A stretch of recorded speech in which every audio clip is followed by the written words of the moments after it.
આકાશવાણી અમદાવાદ વડોદરા પ્રાદેશિક સમાચાર કરણ મકવાણા વાંચે છે.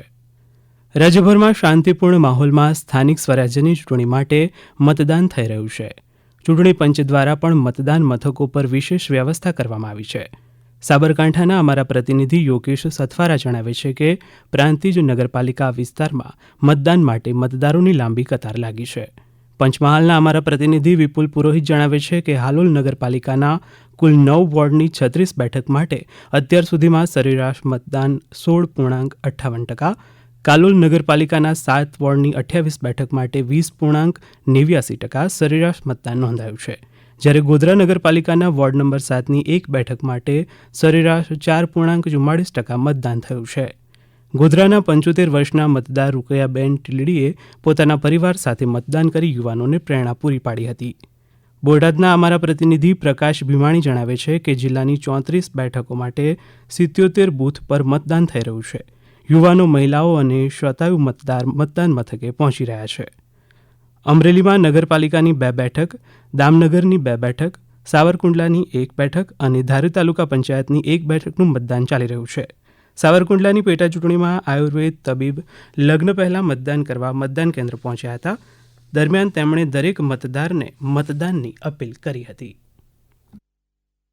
મારું નામ હાર્દિક પ્રવીણભાઈ જયાણી છે. વોર્ડ નંબર 3ની આજે ચૂંટણી ચાલી રહી છે સાવરકુંડલા નગરપાલિકાની. એમાં આજે હું મારો પવિત્ર મતદાન કરવા માટે અહીંયા આવ્યો છું. આજે મારે વિવાહ સંસ્કારનો આજે પ્રોગ્રામ છે. એ પહેલા મેં કીધું કે દેશની માટે એક મારો પવિત્ર જે મૂળભૂત હક છે મતદાન કરવાનો, એ હું પહેલા મતદાન કરું અને પછી આ એક મંગળ કાર્યમાં હું મારી શુભ શરૂઆત કરું. હું પણ બધાને અપીલ કરું છું કે પોતાનો પવિત્ર અને કિંમતી મત આપણે દેશ માટે આપીએ. અસ્તુ. જય ભારત. પાટણ જિલ્લાના અમારા પ્રતિનિધિ જણાવે છે કે બપોરે 1 વાગ્યા સુધીમાં ચાણસ્મા નગરપાલિકા માટે 42.78% મતદાન થયું છે, તો હારીજ નગરપાલિકામાં 44.97%, રાધનપુર નગરપાલિકા માટે 33.98% અને સિદ્ધપુર નગરપાલિકામાં વોર્ડ નંબર 1માં 15.11% અને વોર્ડ નંબર 7માં 18.88% મતદાન નોંધાયું છે. પોરબંદરના અમારા પ્રતિનિધિ મહેશ લુકા જણાવે છે કે જિલ્લાના રાણાવાવ અને કુતિયાણા બંને શહેરની નગરપાલિકાની ચૂંટણી માટે શાંતિપૂર્ણ માહોલ વચ્ચે મતદાન કરી રહ્યા છે. બપોરે 11 વાગ્યા સુધીમાં કુતિયાણામાં 23.21% અને રાણાવાવમાં 18.12% મતદાન થયું છે. સુરેન્દ્રનગરના અમારા પ્રતિનિધિ દિનેશ પરમાર જણાવે છે કે બપોરે 11 વાગ્યા સુધી થાનગઢ નગરપાલિકા માટે 19.98%, લીંબડી નગરપાલિકાના વોર્ડ નંબર 1 માટે 9.51% તથા ધાંગધ્રા નગરપાલિકાના વોર્ડ નંબર 2 માટે 14.12% મતદાન થયું છે. અમેરિકાથી પરત મોકલાયેલા રાજ્યના 8 લોકો બીજી ઉડાન દ્વારા આજે સવારે અમદાવાદ હવાઈ મથક ખાતે આવી પહોંચ્યા છે. અમદાવાદના અમારા પ્રતિનિધિ જણાવે છે કે હવાઈ મથક પર સ્થાનિક પોલીસ, આઈબી અને એસઓજી સહિતની ટીમ હાજર રહી હતી. એક બાળક સહિત 6 લોકોને લઈને મહેસાણા પોલીસ હવાઈ મથકથી રવાના થઈ હતી, જ્યારે ગાંધીનગરના 2 લોકોને જિલ્લા પોલીસ તેમના વતન પહોંચાડશે.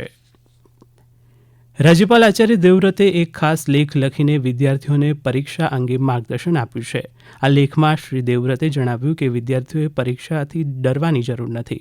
આત્મવિશ્વાસ અને સકારાત્મક વિચારોથી જ સફળતા મળી શકે છે. તેઓએ પરીક્ષા માટે સમયનો યોગ્ય ઉપયોગ કરવા પણ જણાવ્યું હતું. નવસારીના બિલીમોરામાં યોજાયેલી ખેલ મહાકુંભના 3જા તબક્કા અંતર્ગત દક્ષિણ ઝોનની હેન્ડબોલની સ્પર્ધાઓના વિજેતાઓ જાહેર કરાયા છે, જેમાં અંડર 14 ભાઈઓની સ્પર્ધામાં નર્મદાની ટીમ વિજેતા તથા સુરત શહેરની ટીમ રનર્સઅપ અને બહેનોમાં વલસાડની ટીમ વિજેતા તથા સુરત શહેરની ટીમ રનર્સઅપ થઈ છે. અંડર 17 ભાઈઓમાં નર્મદાની ટીમ વિજેતા તથા નવસારીની ટીમ રનર્સઅપ રહી છે. બહેનોમાં નર્મદાની ટીમ વિજેતા તથા નવસારીની ટીમ રનર્સઅપ થઈ છે. ગીર સોમનાથ જિલ્લાના સૂત્રાપાડા ખાતે મહેસૂલ વિભાગ, ખાણ અને ખનિજ કચેરી તેમજ પ્રાદેશિક વાહન વ્યવહાર કચેરીની સંયુક્ત ટુકડી દ્વારા ખનિજના ગેરકાયદેસર ખનન કરતા લોકો પર કડક કાર્યવાહી હાથ ધરવામાં આવી છે. તપાસ દરમિયાન અંદાજિત 60 લાખનો મુદ્દામાલ જપ્ત કરવામાં આવ્યો હતો. સૂત્રાપાડાના પ્રાંચી ખાતે 2 ગાડીને બ્લેક ટ્રેપ અને 1 ગાડી સાદી રેતી ખનિજના ગેરકાયદેસર ખનન અને વહન માટે પકડવામાં આવી હતી. રાજ્યભરમાં પ્રાણી કલ્યાણ બોર્ડ દ્વારા આગામી 13 માર્ચ 2025 સુધી પ્રાણી કલ્યાણ પખવાડિયું તથા પશુપાલન અને પ્રાણી કલ્યાણ જાગૃતિ માસની ઉજવણી કરાશે. આ ઉજવણીનો પ્રારંભ ગત 14 જાન્યુઆરીએ કરાયો હતો, જેનો સમયગાળો વધારીને 13 માર્ચ 2025 કરવામાં આવ્યો છે. આ દરમિયાન રાજ્યભરમાં આધુનિક પશુપાલન પદ્ધતિઓ અંગે નાગરિકોમાં જનજાગૃતિ વધારવા અને પશુધનના કલ્યાણને પ્રોત્સાહન આપવા અનેક કાર્યક્રમોનું આયોજન કરવામાં આવ્યું છે. આમ ગુજરાત પ્રાણી કલ્યાણ બોર્ડની યાદીમાં જણાવાયું છે. આ સમાચાર આપ આકાશવાણીના અમદાવાદ વડોદરા કેન્દ્ર પરથી સાંભળી રહ્યા છો. આ સમાચાર આપ અમારી YouTube channel AIR news Gujarat પર પણ સાંભળી શકશો. વધુ સમાચાર માટે આપ અમારી વેબસાઇટ newsonair.gov.in/gujarati અને અમારા એક્સ હેન્ડલ AIR_news_ABAD ને ફોલો કરી શકો છો. આકાશવાણીના અમદાવાદ વડોદરા કેન્દ્ર પરથી પ્રાદેશિક સમાચાર પૂરા થયા.